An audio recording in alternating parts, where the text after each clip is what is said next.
और बाजार में इस ऐतिहासिक तेजी की बड़े मायने समझते हैं जी बिजनेस के मैनेजिंग एडिटर अनिल सिंघवी से।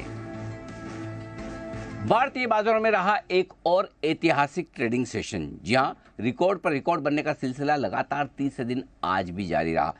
निफ्टी की मंथली एक्सपायरी का दिन था, थोड़ी शॉर्ट कवरिंग और थोड़ी फ्रेश खरीदारी, इन सब के चलते मजबूत तो होना ही था बाजार, लेकिन संकेत उतने अच्छे थे नहीं।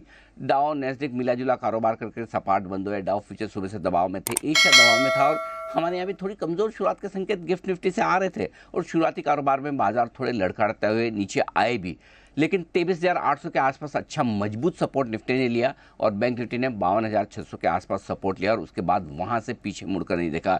नए हाइज बनाए, न सिर्फ 23,900 पार किया, 24,000 भी पार किया और 24,000 पार करने के बाद अब इतिहास में नया लेवल जो निफ्टी के हाईएस्ट लेवल के तौर पर दर्ज हो चुका है वो है 24,087 का। जी हाँ, 24087 और क्लोजिंग जो मिली हमें 24,044 के आसपास, ये भी लाइफ टाइम हाई क्लोजिंग। हाँ, पहली बार इतिहास में आप 24,000 के ऊपर बंद हुए निफ्टी पे, तो बहुत ही ज़बरदस्त सेशन। बैंक निफ्टी का जहाँ तक सवाल है, ऐसा लग रहा था कि कल बैंक निफ्टी की मंथली एक्सपायरी हो गई, आज पता नहीं कितनी खरीदारी आएगी नहीं आएगी, थोड़ा ठंडा रहेगा और शुरुआत वैसे ही ठंडी हुई है, लेकिन जो रिकवरी निचले स्तर से 52,600 के आसपास से बैंक निफ्टी ने दिखाई, न सिर्फ नया हाई बनाया, 53,000 पार किया, 53,180 का लाइफ हाई बनाया।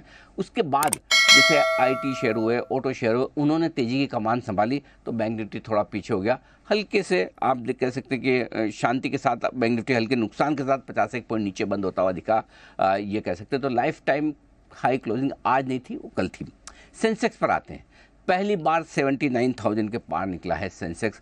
79,396, 79,400 के आसपास पहुंचता हुआ सेंसेक्स दिखा और बंद भी पहली बार 79,000 के ऊपर होता दिखा, तो एक नया रिकॉर्ड सेंसेक्स पे। मिड कैप स्मॉल कैप शेयरों में देखा तो आज मिड कैप शेयरों में एक अच्छी रिकवरी होती हुई दिखी और मिड कैप इंडेक्स अच्छी मजबूती के साथ बंद हुआ है। स्मॉल कैप शेयरों में थोड़ी बहुत प्रॉफिट बुकिंग रही। लगातार तीसरा सेशन था जब स्मॉल कैप शेयर ठंडे थे, मिड कैप शेयरों में मिला जुला कारोबार रहा। तो कुल मिलाकर कल जो बैंक निफ्टी की वीकली एक्सपायरी थी और आज निफ्टी की बैंक निफ्टी की मंथली एक्सपायरी थी और आज जो निफ्टी की मंथली एक्सपायरी है, इसमें फोकस अब तक दिग्गज शेयरों पर ज़्यादा था। अब कल से नई सीरीज जुलाई की होगी शुरुआत, उसमें देखते हैं किस तरह से फोकस बदलता। लेकिन ये सीरीज बेहद ऐतिहासिक रही, जहां निफ्टी और बैंक निफ्टी ने न सिर्फ भरपूर तेजी दिखाई बल्कि रिकॉर्ड पर रिकॉर्ड बनाए और सीरीज की समाप्ति लाइफ हाई पर होती हुई दिखी है।